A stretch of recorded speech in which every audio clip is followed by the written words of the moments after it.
¿Qué tal amigos? Sean bienvenidos una vez más a esta que es su Granja Humana MX. Bien, quiero presentarles un tema bastante interesante y es que ¿quién es este personaje que hizo, pues obviamente, todo el tejimaneje de lo que se presentó en París 2024?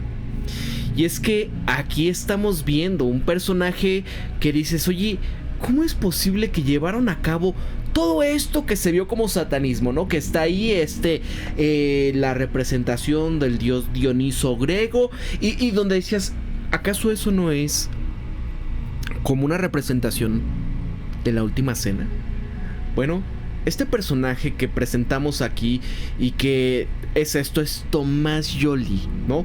Es un personaje que creo que todo el mundo sabe quién es en el contexto de lo que presentó, por qué se burla de alguna manera del cristianismo, pero hay que entender qué cosas se han escrito de él, qué cosas ha hecho incluso, porque ustedes vean sus representaciones aquí con las luces, ¿se acuerdan esto que vimos de la Torre Eiffel y demás? ¿Por qué se pone un pentagrama acá? ¿Por qué estamos viendo estas cosas igual como lo vimos, no? Porque siempre es este personaje el que pone ahí y el que puso allá. Amigos, o sea, ¿ustedes qué están viendo? ¿Ok? ¿Qué es lo que comentan de él? El teatro de la crueldad de Artaud reencarnado. Mira, detrás de esta palabra crueldad hay que entender dolor de existir.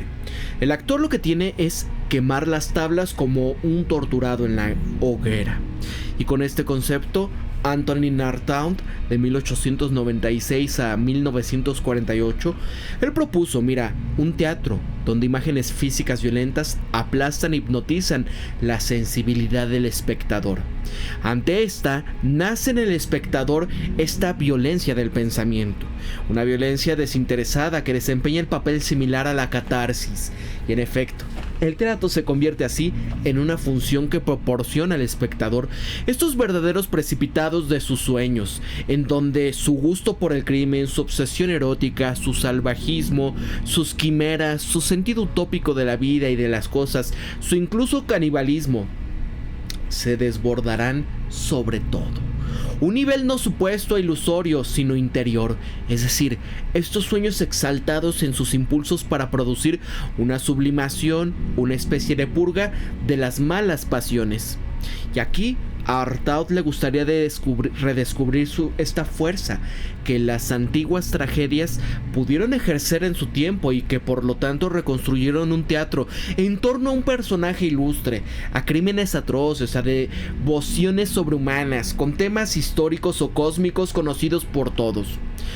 Antonin Artaud sitúa esta puesta en escena como el punto de partida de toda la creación teatral, que para el teatro puede actuar, primero tenemos que devolverle su lenguaje. Esta es la puesta en escena en la que, en el centro de este proceso creativo, podrán dar origen a un lenguaje típico del teatro, dinámico y en el espacio. En esta concepción de este espectáculo, este sistema de sonidos es constante. Se buscan estos gritos ya que son un medio de comunicación directa con los sentidos de los espectadores. Y este teatro de la crueldad para Artaud se pinta como un retrato de este espectáculo que debe de realizarse. Y ojo con lo que dice. Todo espectáculo contendrá un elemento físico y objetivo, sensible a todos, gritos, quejas, apariciones, sorpresas, acontecimientos dramáticos de todo tipo, belleza mágica de los trajes tomados de ciertos modelos rituales, amigos. Resplandor de la luz, belleza encantadora de las voces, encanto de la armonía, notas raras de la música, colores de los objetos, ritmo físico de los movimientos cuyos crescendos y decrescendos seguirán la pulsación de movimientos conocidos por todos, apariciones concretas de objetos nuevos y sorprendentes, máscaras, maniquíes de varios métodos a lo largo y cambios bruscos de la luz, acción física de la luz que despierte lo caliente y lo frío. Y así, Artaud lo que piensa es que el teatro puede potencialmente actuar para cambiar a la sociedad. El teatro usado en el sentido superior tiene la fuerza de influir en esta apariencia y en la formación de las cosas. Encontramos en Tomás Joly ese deseo de que el texto sea declamado con fuerza, con vehemencia, a veces también un deseo de empujar a los actores que dirigen, pero también en el mismo cuando se interpreta a Richard o a Tré hacia límites apasionados para poder colocarlos en situaciones incómodas e incluso posturas físicas dolorosas. El sonido de la luz no son para él accesorios de interpretación o de la puesta en escena, sino son elementos tan importantes como la interpretación y que deben de considerarse con tanta resonancia como el texto o la interpretación. A Tomás Joly lo que le gusta es poner en escena a personajes teatrales monstruosos. Acuérdense con lo que vimos allí en la ceremonia de inauguración de los Olímpicos. Y aquí, como dice, a estos personajes teatrales monstruosos, torturados, pero que inicialmente eran casi normales. Era la sociedad, la búsqueda de poder, la decepción, los celos, entre otros, los que los hacían crueles, totalitarios, asesinos. Podríamos establecer este vínculo entre estas elecciones del director y la banalidad del mal, que teoriza Hannah Arendt en el 1961, al hablar de Eichmann y funcionario y criminal de Alemania, juzgado en Jerusalén. De hecho, incluso este autor, el que hizo esto de los Juegos Olímpicos, es judío. Miren esto. De hecho, el mal es insidioso. Puede anidar en los corazones de las personas que inicialmente son normales, pero están corrompidas por el poder. Y eso es lo que podemos escuchar durante las distintas entrevistas con Tomás Joly. ¿Qué tenéis como referencia al principio de este archivo? Y podemos citar como por ejemplo al personaje de Ricardo en Ricardo III. Pero mucho más que Ricardo, Atreo en Tiestes, por ejemplo, es perfecto. ¿Qué hace que Treus pase de ser un amoroso hermano y un marido de un rey justo a un monstruo sediento de sangre que va a eliminar a sus sobrinos para dárselos a su padre Tiestes? Y al igual que Artaud, Tomás Joly también tiene la convicción acerca del teatro, que es ciertamente un entretenimiento, pero que también lo que tiene es desde la antigüedad esta función de hacer pensar para avanzar e incluso cambiar las sociedades en lo que operamos. Con esta convicción profundamente arraigada se eligen los textos y a los personajes que se van a poner en escena. Y amigos, es importante poner en escena y ver a estos personajes, ¿no? Nada más para que vean acá qué es lo que quieren poner, quién es él, qué cosas, ¿no? De la teatralidad. Vamos a ponerlo por acá. Ahora, hay dos maneras de excitar al público en el teatro: a través de lo grande y a través de lo real. Lo grande captura a las masas y lo verdadero captura al individuo. Víctor Hugo, citando numerosas veces por Tomás Joly para explicar su obra. ¿Qué viene con los recursos? Mira, luego está la larga introducción al actor y al director, así como a este universo artístico. A los alumnos vieron entrevistas o programas disponibles en plataformas online. Pero, amigos, ¿qué piensan con esto? ¿No? Porque, ¿qué pasa con esto que él también comenta? La sed de mal. Séneca resoñado por Tomás Joly. Mira, la apasionante relectura de la tragedia de Séneca por parte de Tomás Joly inauguró magníficamente el 72º Festival de Aviñón. Su inventiva interpretación de este drama de venganza se basa en la fuerza del texto y el poder de la sugestión. Una vez más, la sugestión. Impresionar los impulsos internos donde... ¿Qué pasa? Porque incluso en la psicología, ¿no? Está el yo, el super yo, el ello, y uno en donde tú dices, ok, en tus 5 sentidos no harías muchas cosas. ¿Qué es lo que él quiere sacar aquí a relucir, ¿no? Esos deseos más internos que tiene el ser humano. La decoración primero, una enorme cabeza acostada, con los ojos cerrados y la boca abierta. El otro extremo del patio principal, una mano gigantesca y amenazadora en la oposición del depredador. Y al caer la noche, bajo el grito estridente de todas estas últimas golondrinas, hay un hombre con los ojos vendados. Sube por este rostro inerte una docena de pequeños con rostros, sangre en la boca, corren en todas direcciones y la furia espantosa. Viene con su siniestro oráculo a maldecir lo que debe de suceder. Cumbre del horror, acto final de un círculo infernal de violencia y venganza, donde hierven el robo, el adulterio, el incesto, el infantil y el canibalismo. Y así de las entrañas de la tierra emerge del centro de la meseta Tantalao, vestido con escamas de hierro, una voz cavernosa del más allá y de la tumba, en el orden de maldición familiar. Es el primer eslabón de la leyenda negra de Atrides, que da origen a una línea de locos que se persiguen con un odio fratricida que nada puede satisfacer. Todo se va a hundir. Aquí advierte Séneca: religión, justicia y confianza entre los hombres. El cielo quedará contaminado.